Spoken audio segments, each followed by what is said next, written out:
Talking Films. This is a podcast by DokuFest. Tune in to discover more about documentary film and filmmakers. I'm Aleksandra, your host. Welcome to Talking Films, the podcast of DokuFest. Our very first guest on this podcast is Norika Sefa. Welcome to Prizren and to Doku Cafe. Yeah, it's very good feeling. Thank you for having me. Would you like to introduce yourself in a few words? Yes, I'm Norika. I'm a filmmaker born in Kosovo. I lived in Prague, in Czech Republic. I studied in FAMU. After FAMU, I did my first feature film, Looking for Venera, in Kosovo. So now I am between Kosovo and Prague.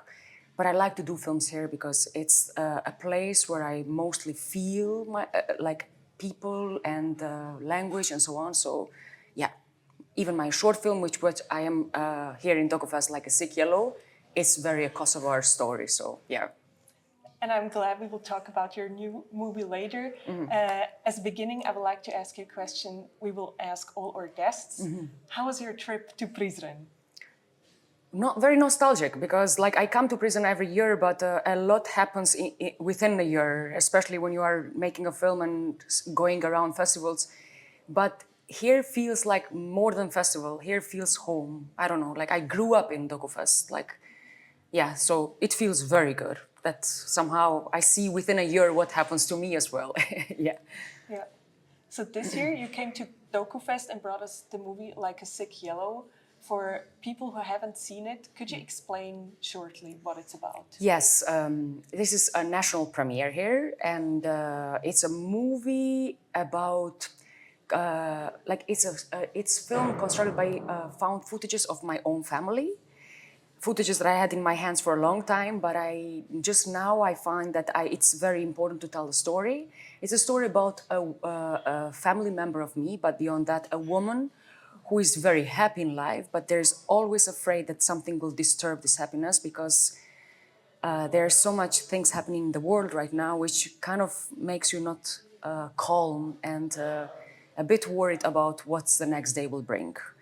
And we follow this journey of this woman and how she deals with this kind of fear or, yeah.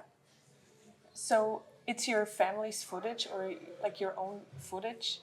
How do I need to imagine this? Like, was it just video cassettes somewhere in a cellar, or how is this material, like where? Yes, it's between VHS and 16mm camera. I have footages a lot. Like I grew up in a family where there was a camera. So for me, it was important after making my first feature film, which is a film that has non-actors cast. For me, it was so important to come back to something I know or like footages that have a natural justification of history when they belong, but kind of bring them into a new order, which is the theme as well of the festival, and see like how, what we can talk about, how can we justify these human beings if we don't take it for granted the history they belong to. Like what happened emotionally to them, like because it's so easy to talk about something when there is history, like at the past, we take it for granted. And for me, it was very important to work with my family people, like as characters that we are not sure what will come out of them. Working in my first feature film was very interesting because I worked with known actors, and I could never predict what a scene could bring, no matter how much I was. Sure to make, to assemble that, but still it's like we are never sure what a body can bring. I'm very into this, like I see a body as a potential of holding a lot of desires which we don't know, anxieties, fears and dreams and things that we cannot say, articulate. So I don't take it for granted that we can identify somebody very fast. So I was looking to my family members through this prism. And especially because I was very curious about what the story is. Like often you say like, oh, come on, tell me the story. Like something very real. Tell me what happens, tell me the story. But sometimes you tell, oh, don't tell me that story. Like, don't give me that bullshit. So for me, it's very important. Like a story is usually when there is an end. So in this case, in the film, something happens to the woman, a tragedy. But now when I grow up and I see this person that I knew so well, what happened to her, I go back and I cannot justify what I know about her. So it's so interesting how like also a character develops and how a character can fit to a story or narrative and how like not linear narrative can be. Like how I'm very much into this. So I was looking these footages that, yeah, as I said, like have a justified history just to deconstruct and to bring them against themselves somehow and to bring a new order to things that we take for granted. I wonder, how did you find this particular story in all of this footage? I imagine there was a lot of recorded material. Yes. Well, we were after a feeling. We were after a feeling. For people who will see the film, will recognize that I'm always keen to find these images that are not, I would say, translated easily into a word. Let's say, oh, this is happening, this is doing. I'm much more into images that merge into another. And, you know, that I was after a feeling of, and especially because, I mean, I don't want to reveal much about the film, but I was just so curious, like if there were some footages that camera could really capture a mind process, like something happened to this woman. Like, could the camera be in the moment? And so I had to select the images that that provoked me. It was, I would not say it was a hard process because, as I said, these footages were so long with me and I wanted to talk about this story, particularly now with, I think the world is always not settled, but this year and the last year was, yeah, we had a lot impulses to think about this. So I thought it's the best time to make this film. Mm-hmm. I found the atmosphere that you created like quite incredible because there's repetitive voiceovers. We hear different voices. People repeat the same sentences, which seem simple, kind of. And we see also repeating images, but you assembled them in a way that I felt like they had a very own rhythm to it, and they created a very unique feeling of, I don't know, something between poetry and being frightened. There is this feeling something is looming. How was the process to get there? Like, what's your reasoning behind it? Look, it's very interesting what you say. Like, these are maybe more instincts than rational thoughts, because I like what you said, that is so poetic, but in the same time, a fear is there. I think that's how my childhood was. You know, like it's something that was so beautiful, and you see the images. Like, I was asked in Rotterdam when I had the premiere there, like, because you see the costume, you see how people really celebrate life. For them, every day was a day. Today, I find it so hard to believe that young people wake up and when there is a free day, they stay in pajamas. This is, in my family, there was not a case, because you wear the best things and you start the day, you start to live. And I was fascinated by this because I grew up with this feeling that my mom was celebrating life, my cousin was celebrating life, but the danger was around us. And so I know the feeling of these both, and especially the clash of them. So I was after this feeling in my film. What I also found special, we are really close, like we're inside the house, like we're observing or almost participating in the celebrations of this family. There is the woman that we are introduced to. At the same time, we just know her name. Like I, as a viewer, she still seems to be floating somehow. I can't grasp her, but she's there all the time. Was that your intention? Yes, as I said, like it's so easy to put names to things, and especially with this modern world, I would say, we want to put names to things, like to know, like it's a selling thing, like what you want, and plus, like I'm not particularly fond of this, like meditation and yoga to try to find yourself, because I think I was surrounded by people, especially like I'm very influenced by oral storytelling and the women that surrounded me, which are strong women, but there is always this drift, this repetition, this condensation, emotions that were never out articulated. So I believe in the people that are not easy to identify, you know, like, and that's why the film was like that everybody talks about her differently. Like, I think also the speed of the world today, like we get glimpses of people and then we think we know them. but I am curious to go deeper and to, and especially like I really believe that we are so much influenced by energies around us. So for me in my film, it's so important that they are a lot around. Like it's not one individual, but how they are to another is who they are. Like, yes, I think this was also in my first feature film. Like I like this. Yeah, maybe because I grew up in a big family, so I know how it's to live in 3-generation home, and a lot of kids and grandpas, and yeah. It's interesting to hear that because your first feature film is circling around this topic, this young woman who is in this house where she never seems to have enough space for herself and always being watched. So it's interesting to hear that you have at least this experience of having many people around you all the time. Yes, I think it's very fluid world, so I like to capture that. Yeah. Yeah. I also had some references in mind to your feature film, looking for Venera, because, and you also mentioned before you worked with non-actors as a cast, and I wondered how it is to make a movie without a cast, like not to work with people but with material. How was this process different? Ah, you mean for the like a sick yellow? Yeah, yeah. Well, you just it's very good because you have not that responsibility to like to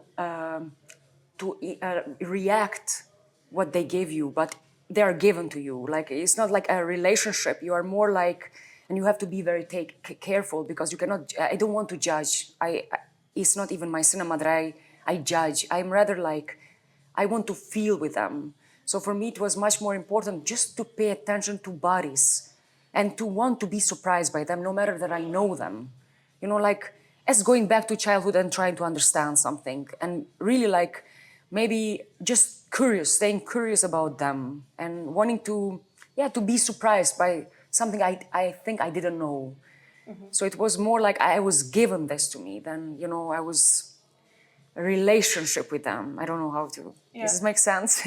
Yeah, I read a very interesting quote that you said that on set you like to capture things that happen that can't be communicated. I wondered how that was with the archive material. Like, is there kind of a dialogue that developed or some, I don't know. No, but in this case, for like, example, I don't rush to make sense because I think like if we just, and especially in this case with found footages that, you know, like for me it was always provoking, these are real, but what is real? What is like, because in the end is editing, and plus this is also, the film is real, but the film is a construct. So what am I constructing? What exactly is provoking me to be there and to want to construct two things? You know, like, so I'm there. I'm not thinking about a story or like a thing that moves faster. I'm much more like trying to understand how am I decoding this that is real? Like in this sense, which is complete different process for a feature film, why you want to be on set. But I think I'm after these kind of questions, to be honest. Were there also some fears that your family thinks like, what on earth are you doing with our memories? Not really, not really, because I think most of my footages were shot by my uncle, my father, and my other uncle. So uncle from my mom and not and I think that their tendency was like, I don't know, there was this energy in the footages, or I feel so, that they wanted to let this for somebody, as if they were afraid that they will vanish. I don't know, there's this saturation, emotional saturation that I feel. And I was like, I think I needed to make this film. Of course, then it's a sensitive topic, but I brought my whole family on the national premiere in DokuFest, so they saw the film. I think they received the film very good, and they have been digesting these days. And I think they liked that this film was made, so not really. No, but I didn't put names or categorize them. I was much more like, I think I took a very good, or I felt I took a very good perspective to see these footages. You know, like I was part of that somehow. Yeah. So, yeah. Yeah. Again, with the names, I found it interesting that we really don't know, like also what's your relation to the characters. So, but I found that interesting just to think also as a process, as a viewer, that maybe you let go of the question that you need to know everything and you just throw yourself in the feeling of the film. So, I'm very glad this is received like this. Really, yes. what I also wondered, you're still a young person, or let's say, yeah, we say we're both young. How I feel or how I... No, I'm just kidding. I'm just kidding. Yes, yes, yes. We should think like this all the time, yes. And at the end of the movie, you take us to, like, from very individual private events to very, like, big historic events, actually. I wondered, because sometimes I'm from Switzerland, and there people often wonder why people from Kosovo still deal with the war. It has been so long. Why is this still an issue? And you dealt with the topic now in a very new film as a young person. Why was that important to you? Look, I didn't start the film for the war. And truly, like, there was this person in a festival that told me, like, the lost image is the best image he had seen. And in a cinema, and if it was the reason why I made the film. And I was like at all there. Like I wanted to reduce the lost part of the film because I thought this is not a film about war particularly. And it's not a film about war. It's a film about a fear that something is close to you, a danger is close to you, which I think we can relate even today. It can be a war, it can be a natural disasters, how we are treating Earth, how we're treating each other. And I think war, it's something that human beings make. And I wanted to emphasize that. And that's why the lost image is what it is, that you see. Yeah, I was asked some days ago, like, it's very interesting that you end with this image because it's so poetic and you don't know what it is really. And that's what I feel about human beings as well. We are confused. We don't know how to. So it was not particularly about war, but I cannot reduce that because that's what happened in that time to these people. And but it was like there is also mentioned that the house is very old and can be destroyed, and how she gets married very fast. I heard after, like in a festival, somebody told me, like, I feel that your film is about a girl who is a little girl and grows up in a time when she can really not grow up, but the life moves much faster. So it's this way also to interpret it, like, and I agree. So, but I think it's better to talk about war and everything that it's part of ourselves, because that's how we know the best to talk about. We should not just talk about stories that we think the world needs to hear. It's much more what it is in us. So I think it was a natural way of doing this film. Yeah. You also touched upon the connections to this year's DokuFest team, New Order. Yeah. Can you share some thoughts on that? How does your movie relate to that? Yeah. Like, I think, like, I was thinking about that the other day. So for me, it's important that we start to dig more in a new order of making sense of how we construct cinema. And, like, not take for granted these narratives that we are so used and comfortable to receive. I think when we put a new order to the way what is real and what is constructed and how real is this construction we have made to our senses, and especially like with like a sick yellow that deconstruct even the history and put questions to human emotions, reducing like this where they belong. I think we dig more, and I think even with my second feature film, I'm a lot questioning this, like, how to work with a narrative that, is received well, but what is received well? Like, is this comfortable position, or just bring like new ways of thinking, new order to things that we take it for so granted? I think that's what I am curious about. And just continuing this flow of thoughts, what is it what you're now working on? Yes, I'm working on my 2 films. One is a feature film that I'm particularly fond and I'm very excited about it. And it's mostly like, again, there are a lot of people around, but it's a male character in in my films there is never a main character. As I said, like, everybody's so important to each other. But I'm much more curious to see like this is what is provoking me, like, what is a narrative and how can we talk about somebody and should we know somebody very well to empathize with that, or it's a mystery we're after in a cinema. So yeah. Aspiring for Oscars again, because your previous movie went also to the Oscars. Well, look, we work in such a small industry. I know that we must have these dreams, and of course we work and we are very happy, but I don't think we start like that, and I don't want to start like that. I'm very happy that I have a crew who understands my way of working, and that we are growing up together, because it's such a small industry. Whoever I work with, I don't want to put names, and I have my collaborators, so I want to be in a process, and also I do the writing, the directing, and often produce and edit my films. So I like to go through the process, not through the product. So I hope we go to Oscars, but that's not what we have to talk now. We will see. Yes, we will see in another interview. Great. Norika, thank you so much for being with us. And thank you for this conversation. Thank you. Thank you for bringing these questions. Yeah. Find all the episodes of our podcast on YouTube. Share the episodes with your friends and make sure to follow DokuFest on social media. Organization of this podcast, Blerina Kanxha and Samir Karahoda. Production, Flutura, Balaj. And I'm your host, Aleksandra Hiltmann.